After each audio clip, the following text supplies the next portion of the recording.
कहती हूँ उसको कमरा में बंद करके बाहर से ताला लगा दो फरहाद को, ये ज़्यादा सेफ है, क्योंकि उसने समझना तो है नहीं। इतनी गोल गोल घुमा घुमा के बातें हो रही हैं कि समझ किसी को कुछ नहीं आ रहा, बस हर कोई जुगते मार रहा है टेढ़ी टेढ़ी उर्दू में।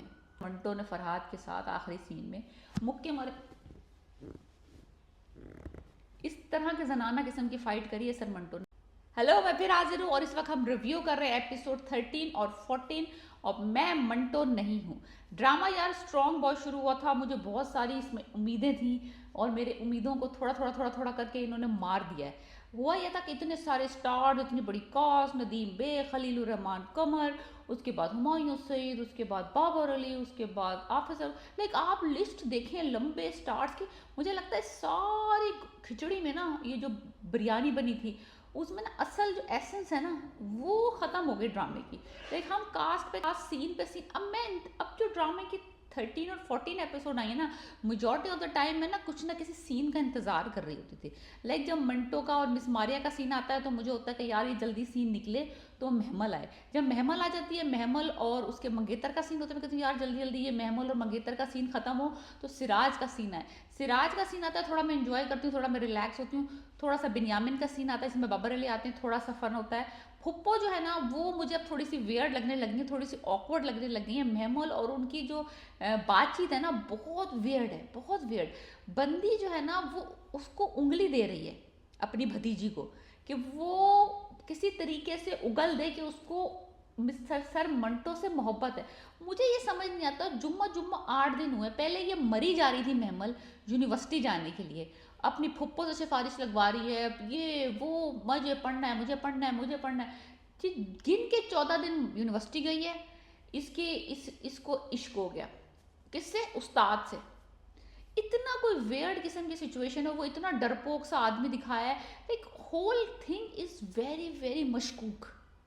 लाइक और ऊपर से क्या है कि वो जो आप फ़ोन कॉल्स और जो बातचीत हो रही है सर मंटो की और महमल के बीच में ना, आप सुनेंगे ना आपको थोड़ी सी कराहत सी आएगी कि क्यों इस तरह की एक स्टूडेंट जो है, सर मंटो जो है वो इतने जुम्मा जुम्मा 8 दिन हुए, कोई मुझे नहीं लगता कि उसने कोई महीना भर भी पढ़ाई की होगी यूनिवर्सिटी में, और वो इतनी क्लोज है कि वो सर को उनके प्राइवेट नंबर पे कॉल कर रही है और वो ना उनसे ना वियर्ड वियर्ड सवाल करती है। मैं शादी कर लूँगी तो आप खुश हो जाएंगे?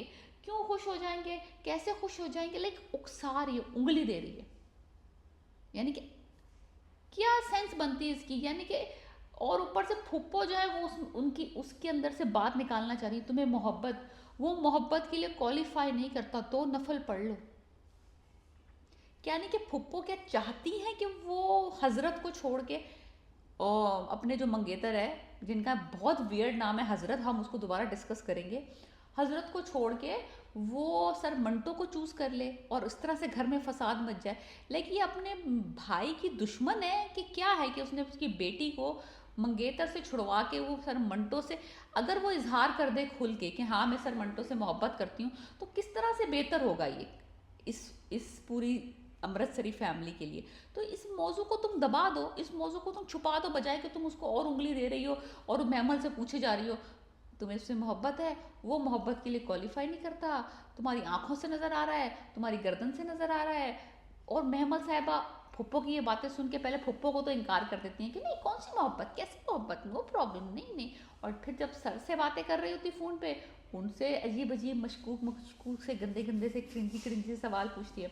दूसरी तरफ अभी हुआ है कि वो जो कनाडा रिटर्न नहीं ऑस्ट्रेलिया रिटर्न जो बंदा बेटा आया है बिन्यामिन का, मुझे उसका नाम अभी तक नहीं आ रहा, पता नहीं क्या नाम है उसका।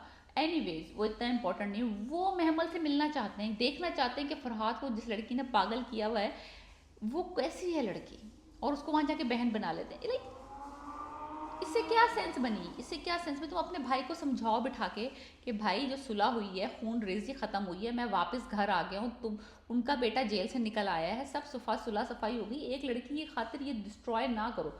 मैं तो कहती हूँ उसको कमरा में बंद करके बाहर से ताला लगा दो फरहाद को, ये ज़्यादा सेफ है, क्योंकि उसने समझना तो है नहीं। तो खामखा बिन्यामिन को मैं कहती हूँ इतना तजुर्बेकार डॉन दिखाया है, उसने इतनी ज़िंदगी में ऊंच नीच देखी होगी जो बाबर अली रोल प्ले कर रहे हैं, उसको अपने बेटे का नहीं पता, उसको ऐसे खुला छोड़ा हुआ है, उसके ऊपर उसको कड़ी नज़र रखनी चाहिए कि उसको पता नहीं कि उसका बेटा एकदम वो राज़ी भी हो गया, एकदम उसको आज़ाद भी छोड़ दिया। मुझे तो था कि उसको अपने बेटे को ना कांस्टेंट सुपरविजन में रखना चाहिए जब तक कि महमल की शादी नहीं होती। दूसरी तरफ दिखाया कि जो महमल की शादी 2 साल बाद होनी थी वो 2 हफ्ते में हो रही है। वो जो उसके गोलू लड्डू जैसे मुंह वाला खलीलुर रहमान का बेटा उन्होंने कराया, उसमें मंगेतर बनाया है, जिसके मुंह से अल्फाज ऐसा लगता है जैसे उसने मुंह में सुपारी रखी हुई है बोलते हुए। एक वो बड़ी ऑकवर्ड टॉकिंग होती है वो मंगेतरों के बीच में, तुम राजी हो जाओ, मैं राजी हो गई हूँ, पर तुम्हारा चैलेंज भी कबूल कर लिया। पहले वो खुश हो जाता है, फिर उसको समझ आता है कि कौन सा चैलेंज दिया मैंने। लाइक इतनी गोल गोल घुमा घुमा के बातें हो रही हैं कि समझ किसी को कुछ नहीं आ रहा, बस हर कोई जुगते मार रहा है टेढ़ी टेढ़ी उर्दू में, टेढ़ी टेढ़ी उर्दू में। ऊपर से वो उनका नाम एक बड़ा वियर्ड नाम दिया, हजरत। अब यार बंदे को गाली देने का दिल चाहे तो बंदा गाली किस तरह दे इसको, हैं? हजरत से मंगनी हुई भी, हजरत आए हैं, हजरत बाबा के साथ बैठे हुए हैं, हजरत चाय पी रहे हैं। लाइक वियर्डनेस की हद है। 2-4 सीन जो है ना वो वर्थ वॉचिंग थे, जिसमें कि वो एक शमरेज की गाड़ी और फरहाद की गाड़ी आमने सामने हो जाती है, फिर वो फरहाद का भाई निकल के आता है, वो ऑस्ट्रेलियन रिटर्न वो शमरेज से मिलता है, वो सीन अच्छा था।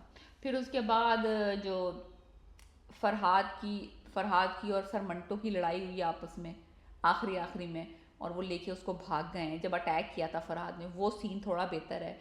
और फिर जब बाबर अली यानी कि बिन्यामिन अपने बेटे के साथ बैठ के म्यूज़िक बजाते हैं और वो बॉन्डिंग हो रही, वो सीन अच्छा था।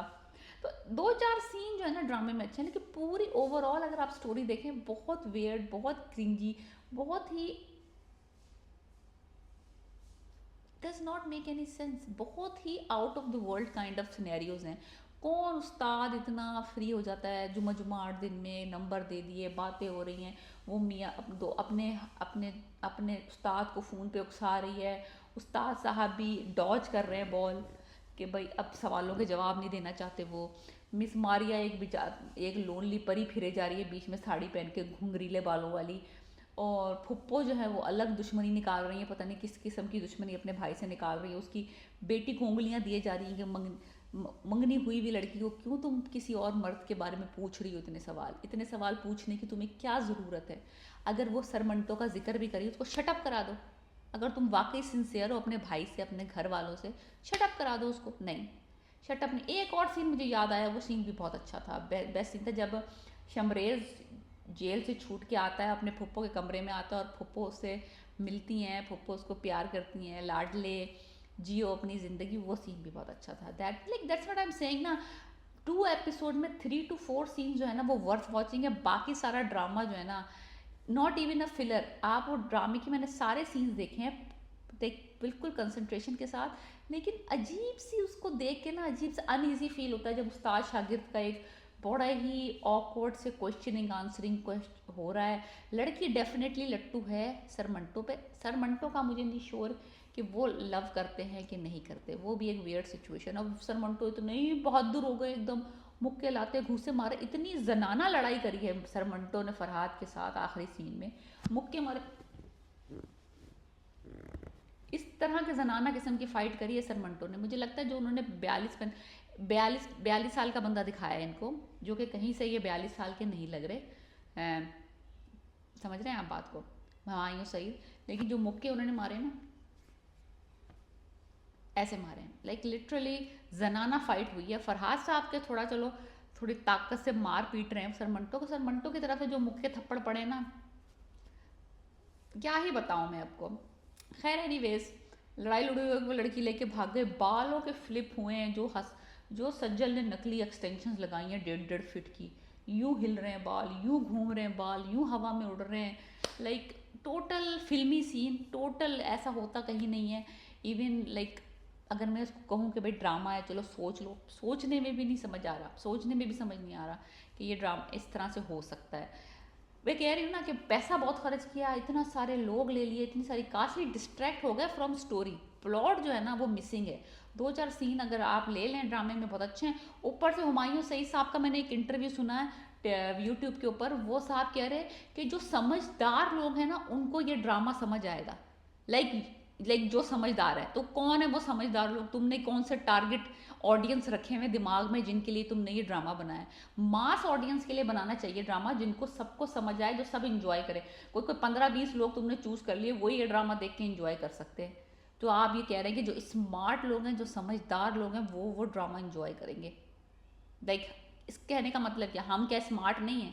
हम क्या हैं? हम जो इतने सालों से देख रहे हैं ड्रामे, हमें नहीं पता कि अच्छा ड्रामे और बुरे ड्रामे में क्या फ़र्क होता है? बस अपनी प्रोडक्ट बेचनी है।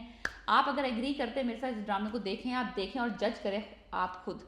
Okay, please I